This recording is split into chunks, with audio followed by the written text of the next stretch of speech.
$275 and bronze will get $150. That is for our co-ed division. So galingan niyo po dyan mga ate at kuya ha. And then, for our women's division, ito mga women's division, meron din tayong all women's game, volleyball game. So our champion will get $275. For our silver, we have $150 and for our bronze, $130. Wow, grabe. Talagang bigatin si Ate Gemma and si Ace because talagang naglaan talaga sila ng cash prizes for our players and our contestants as well. Mamaya, i-announce ko po ang prizes ng ating mga FFD Got Talent winners, okay? So, by the way, thank you to all our judges. I know it was very hard for you guys to judge all those talented people. Thank you to Tim Trowbridge, Mr. Tim Trowbridge. Thank you so much for judging. And of course, Ace Persad, our second judge. And there you go. Jethro Britannico, thank you so much, sir. And judge number 4, Julie Bantas. And of course, Miss Cybel Castro. Alright, and Miss Judge number 6, Lala Aldano Windsor. And our last but not the least, Judge number 7, Joseph Franco. So sila ang naatasan na mag-decide kung sino ang mananalo. Of course, we also would like, bago ko makalimutan, although I'm going to announce this every now and then, magpapasalamat din po tayo sa ating community sponsor. So maraming nagsosupport kay Ate Gemma and Ace from Remax Realty Group. Okay, so for the raffle prizes, mananalo kayo mamaya po ng Golden Lechon. Sir Fred, kung saan ka man naroroon, maraming salamat sa palechon mo. Okay, mamaya i-announce natin din yan kung sino mananalo. Maaga pa po eh. So Fly Movement, First Love Yourself Consulting Incorporated. Sir Ronald, thank you so much for being a community sponsor. God's Strength Ministries. Ayan, nasa likod sila, oh. Diba? Ang ganda ng event natin ngayon. It's not only having fun, but we're also doing a charitable event. And of course, with the help of God's Strength Ministries, we are able to help our brothers and sisters in the community. They have a free food for everyone, so make sure that you guys drop by. They're just at the back of the DJ booth. So kung meron po kayong gustong tignan ng mga pagkain, libre po iyan. Pwede nyo kunin. Tapos, we also would like to thank Philippines Business Council of Canada Incorporated.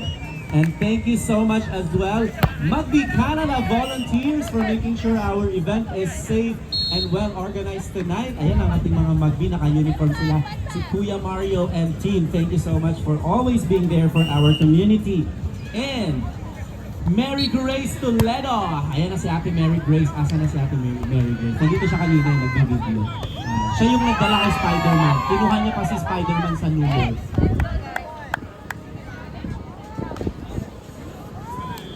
Yes, okay. So we just have a special and important announcement. Since we are closing, we are nearing to the lunch break, guys, make sure that you register, and after registration, they will give you a wristband, okay? And that will be your entry or your ticket to get a free lunch. Once again, hindi lang po tayo dito nag-enjoy. Mag-enjoy din tayo sa ating mga pagkain. So make sure that you register, get your wristband, and enjoy your meals right after siguro ng mga talented na winners natin, okay? Hopefully, they will tell me kung kailan po ang ating kainan dito tonight or this afternoon. Thank you so much, Mang Jose Fried Chicken, for being our community partners. Ayan, for sure, makakatikim tayo ng ano ngayon?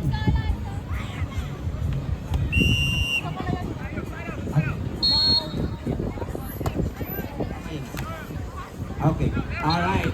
Genesis Immigration Consulting Incorporated, Lorna Santa Maria, Priscilla Andrews. Ito, kung gusto nyo gumanda yung bahay nyo, home stager po siya and decorator.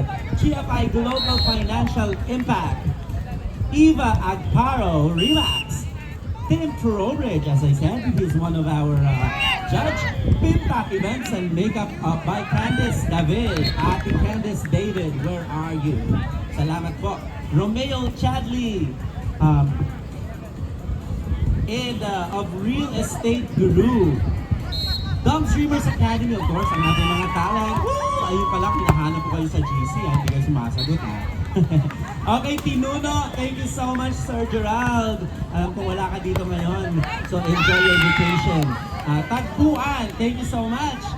FB Foods, Kuya Mel. Nako, masarap ang pagkain natin ngayon, guys. Meron tayong Pinuno, Tagpuan, and FB Foods. CRD College of Healthcare. Ato, si Tita Grace. Meron bang booth dito si Tita Grace? Pupuntahan kita dyan, Tita Grace. Andiyan ba siya? Wala pa daw. Okay lang yan. Aptitude Entertainment and I Love TV. IFCNA, Integrated Filipino-Canadians Nurses Association. They are our volunteers. So, sure na sure tayo ngayon, guys, just in case you have a medical emergency. The IFCNA ang sasalo sa atin. For example, ang ating DJ ay mahimatay. Nako, tutulungan po siya ng ating mga nurses. I-mouth-to-mouth resuscitation. Nag-toothbrush ka ba?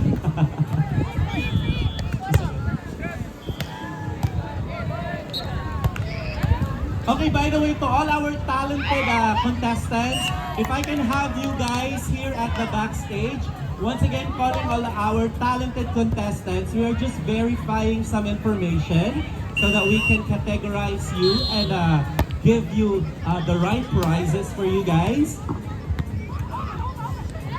And so, once again, my name is Dom Sabanal and I'll be your host until this afternoon. So kung meron po kayong mga gustong i-shout out dyan, bulungan nyo lang ako at bigyan nyo ako ng joke lang. Isabel, paging Isabel of FFB Got Talent. Do we have Isabel, our contestant? We're gonna be announcing our winners later on. Alright.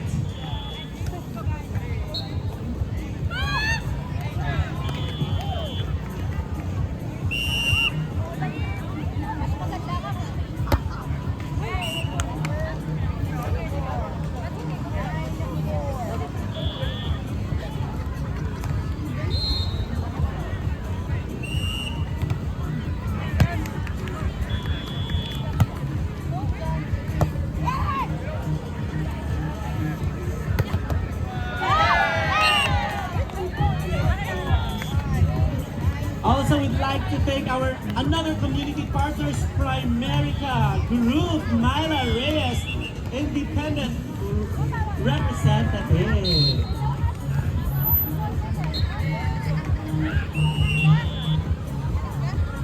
Once again, I'd like to remind everyone to please register. Mag-register kayo kung gusto nyong kumain. Kung ayaw nyo mag-register, tignan nyo na lang kaming kumain. Pero bibigyan namin kayo ng wristband para makakain kayo, guys. Okay?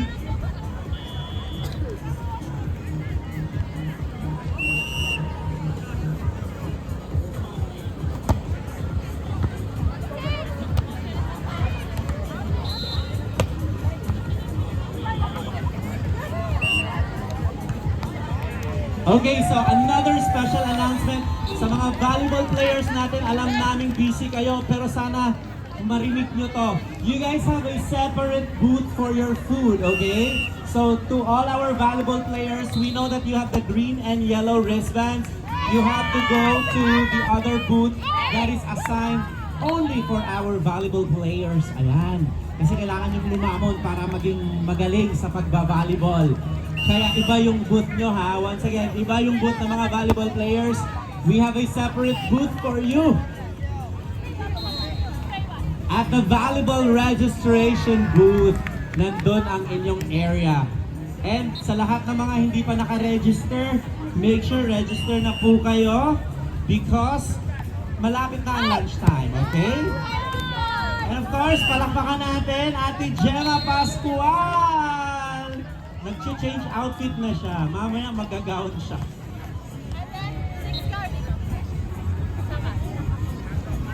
Para long ako din.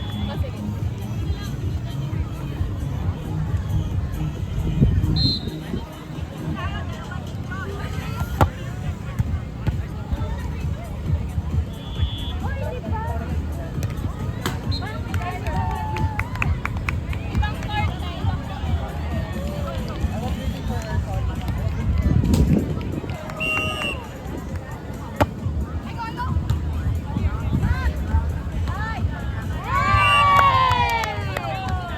Okay, ayan po guys. So, sa lahat ng mga hindi ko na-mention, wag po kayong mahiya lumapit sa akin. We're just humans.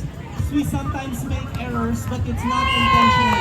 Sa lahat ng mga community partners natin na hindi ko na-mention, lapit lang po kayo dito sa akin so that we can list your names. Of course, handwritten po ito, so we are basing it on our attendance. So, but thank you so much to all our community partners, okay? So, ito na, nagde-deliberate na ang ating mga judges for the winners. But before that, meron pala ako nakalimutan. To all our muses, can we also have you guys here at the DJ booth? Once again, announcing all our muses for tonight or for this afternoon. Pwede po ba kayong pumunta dito sa DJ booth at kayo i-present namin bago tayo mag-announce ng winners natin? And of course, maraming salamat sa lahat ng mga sumali sa FFB Got Talent. Ayan, first year talent show. Baka next year for sure meron ulit.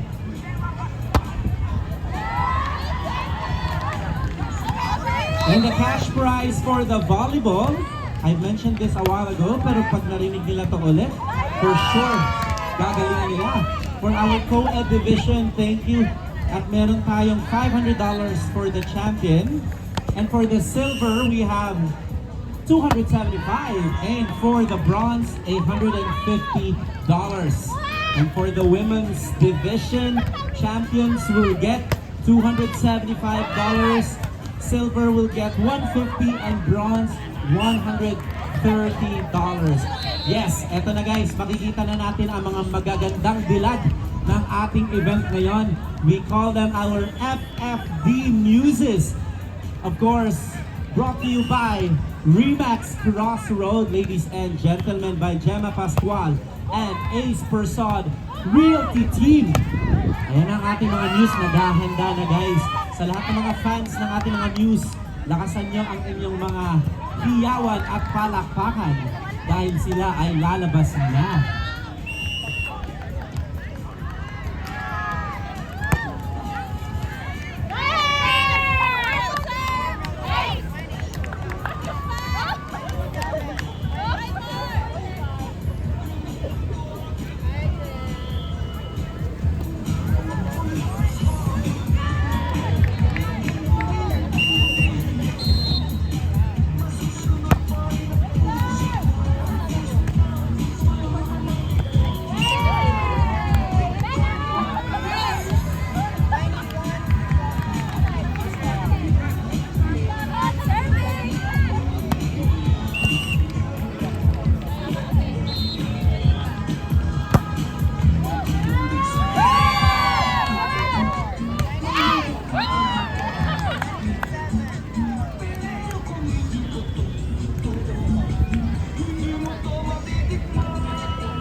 Wala pa.